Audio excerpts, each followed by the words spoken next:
Finally, Jason Oliveira has come back to the internet. That's super nerdy. I used to love wrestling growing up. And I caught some little blurb today that The Rock was on Raw Monday night. So I had to go watch the clip. Just because I think he's a cool guy. He seems like a really neat guy. I follow him on Instagram and the Twitter and so on and so forth. And I find that I enjoy listening to him talk. He's come a long way. I've come to the notion, too, that I absolutely cannot read without reading glasses anymore. It's tough. I was going to bring these phones, old phones, Galaxy S3 and a Resound. As you can see, they both have cracked screens. And sell them because there's a kiosk at the mall. But I thought I'd do a little research first just to see what they were going for and so on and so forth. And maybe I could get more on eBay. I didn't look there. But I looked up a store that does buy them back. And for the Resound, they were offering $2 to $13. And the Samsung was $2 to $45. Now, mind you, this damn cat, lately, he wants a lot of attention from me. And he comes up and he claws my leg, which is awesome. He's a good cat. He's getting old. It makes me really, really sad. I couldn't even imagine the day that he's not with us anymore. That's actually choking me up. I don't even want to think about that. That sucks. Stop it. You son of a bitch. Here, come here. You want to say hi? Is that what you've been wanting to do? Make your first appearance on the Road 40? I don't know. Well, you've probably been seen in the background. This is Tobey. We've had him since Gwen was about 2, and she's 16, so he's almost 14 now. He's a good guy. Best cat I've ever known. I'm not saying he's the best cat ever. I mean, I would say that. Right, Tobey? Yeah. But, best cat I've ever known. Just a great cat. Super duper cat. Love him. Sad. I went back and I started watching that video. I know I've talked it up like it's the be-all, end-all episode. It's actually not that good. It took place when I had the old webcam. The quality is not good. It's not terrible, but it kind of hit home when I was listening to it again. For a long time, at the beginning, there was you and I. This road, at the beginning of this road, my road to 40 from 39. Well, I guess it started the day I was born. I guess everybody under 40 is on the road to 40. So why don't I have billions of watchers is the question. Because I suck. Anyway, this sad video, it started out a lot different than I remember it. Jim and I have been working on this project for a long time. We haven't gotten together and worked on it in about 6 months. I think we just need to walk away from time to time, come up with some fresh ideas, get back together and work on it again. But in this video, it was 12:20. He had just left, and I started talking about the project and what I could and couldn't say about it, and it is cool. I'm still wholeheartedly into it. It's just I have so much going on, like with drawing, with music, with everything. Like, if I just got paid for all this stuff, it would be awesome. I could live happily and do what I'm doing. Not that I don't live happily, but I could live more happily without having to work and being able to, well, work would be hobbies, which is awesome. And in the video, I started talking about religion, and we used to talk about religion a lot at the beginning. I decided not to talk about it anymore, generally. I mean, here and again, I mention it on here. But this video went as far as to what I believe and how I believe it than any other video I've done. But I kind of want it ends up somewhere that I didn't even get to at the point in the video that I had watched. But it really drew out emotions in me, not just tears, which it does, but it also just pure rage and anger at religion in general and how it basically, I feel, just ruins everything. I really do. I used to think, when I listened to Imagine when I was a kid, growing up as a Christian boy, if you guys didn't know, my dad was a Baptist minister, and my mom was fanatically into, well, she is, I should say, her beliefs. Not fanatically, I don't want to say that, but kind of blindly. And so I grew up in the church, and so there's a moment in my life that I really started questioning things, and this moment turned me down the path that I'm on now. And so I talk about that in the video, which isn't really important. But the video ends up somewhere else, and I don't know if I can talk about it. I really want to, and I really want to post that video, even though, I mean, it's basically for my kids. There's the first half, the first like 10, 12 minutes is, if you're interested in watching and learning more about me, it's one of the best ones. It really is. It explains a lot. And I think I may have touched on some of it, but not as deeply as I did that night.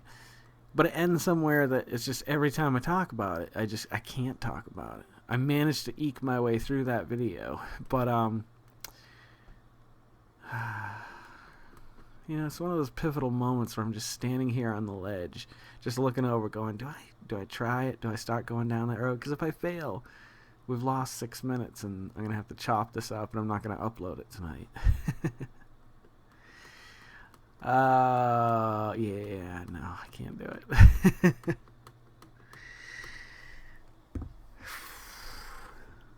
It's rough, man. It's rough discovering things about yourself that you didn't know for a good portion of your life. And it's rough discovering things aren't necessarily the way they were explained to you growing up. Like, it's really tough. Like, I feel like I was sheltered way too much and blindly led down a path of faith that I no longer adhere to. Now, don't get me wrong, the Big J, I think he's awesome. And I think if everybody walked away with the message that he was trying to pass along, this world would spin a lot happier together. You know what I mean? I'm not saying you have to be a Christian. I'm not saying you have to adhere to any religion, but there's nothing wrong in following the teachings of a guy like that. Whether he's a god or a man or a crazy person, he's got the best idea. I'm just saying, that's how I feel. You don't have to feel that way. And like I said, I don't know exactly what I believe in. I know I've said that a lot over the last 188 now episodes, but it's true. It's true. I don't know, and I can't define and tell you for sure that I believe in nothing, or if I believe in something. I can't. But there are moments in our lives that turn us one way or another on things. Some people, when things are hard, it's when they turn towards a god. And sometimes when things are easy, less people see the good in the world. And my point is that, like, when things are going hard, it's easy to, like, seek help. But when things are going good, you usually don't need help. You ignore that side of you. And so, yeah, a lot of times in people's lives, when things start going bad, that's when they turn to religion. I, on the other hand, am just the opposite. It was several moments that turned me away from it entirely. Very specific moments when things were going bad.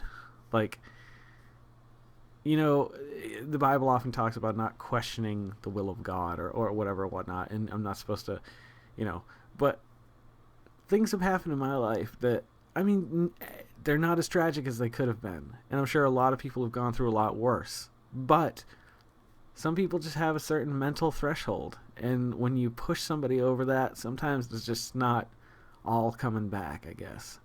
And it's just happened too many times that I'm like, no, I just can't do that anymore. I hate to be vague. I really do. I'm sorry. I just didn't want to come out here and talk about my favorite bubblegum flavor growing up, which was watermelon, by the way. I miss being little. I miss penny candy stores. There weren't a lot of them, but I remember 2 or 3 growing up that had been around for a long time. The Portuguese store had, it was kind of gross now to think of it, just open boxes of candy like Swedish Fish, and kids would just jam their hands in there. But that goes to show you, like, we were a healthier society, I think, because we built up immunities to these things. Now we're facing these, virus crises, or being told these virus criticisms, and it's like, well, Maybe if we didn't pamper ourselves so much sometimes. I don't know. I don't mean that as a masculine, feminine, or anything. I mean just in general. Like, I just remember being little, like, sometimes. Those moments that I talk about, like they're a little snapshot. I remember the smell of that store. It was so run down. It was, like, attached to an apartment building. And it was just like a long hall. It was probably maybe 10 feet in, and it went back about 40 or 50 feet, and then it narrowed at the other end to about 20 feet. And they had all those freezers. Now, when I was a kid, you could. It's probably the Freon. You're probably not supposed to smell it, but I would open it up. I'd go to reach in to get my WWF ice cream bar, hoping I'd get like Hogan this time or something. And the smell of the coolant or whatever it is, that store, I could smell it strong in there. And there was a lot of fish too. It was a Portuguese market, so I hope I'm remembering the store right. But we'd go in and get ice cream because it was right behind my house. It was about 2 blocks from my house. Unfortunately, it was through the seedy areas of Taunton.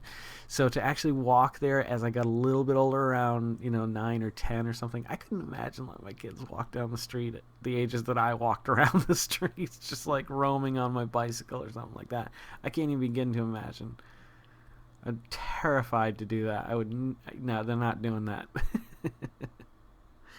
Anywho, they're my boys, and I was looking at Griffin while he was falling asleep tonight, and I keep thinking, man, I haven't been able to spend a lot of time with him. Like, I mean, not his whole life, but recently. Like, I feel like because of homeschooling with Grayson and trying to keep the dogs fed and keep them out, and like, doing this project for Brad, and it's like I feel like I'm like losing touch with him, and I don't want to do that because he's awesome and we've always been buddies, and so I don't know what to do. I'm gonna have to do something. I'm gonna have to remedy that.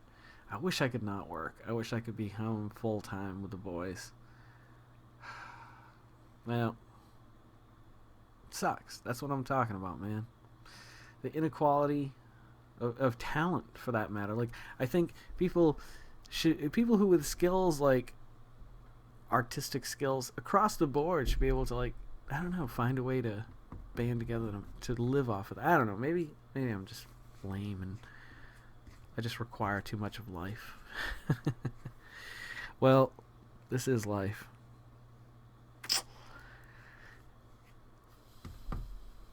Thank you guys for always coming back. It means a lot. It really does. And if you don't believe me, then, well, you're wrong. If you're loving them like I'm loving them, please subscribe, like, comment, ask me anything you'd like. Pass this along to anybody who you think might like it. Don't forget to make somebody smile tomorrow. Make yourself a better person tomorrow than you were today tomorrow. I gotta get some new shit on here because I feel like I'm going through the motions. We'll have to review it soon again.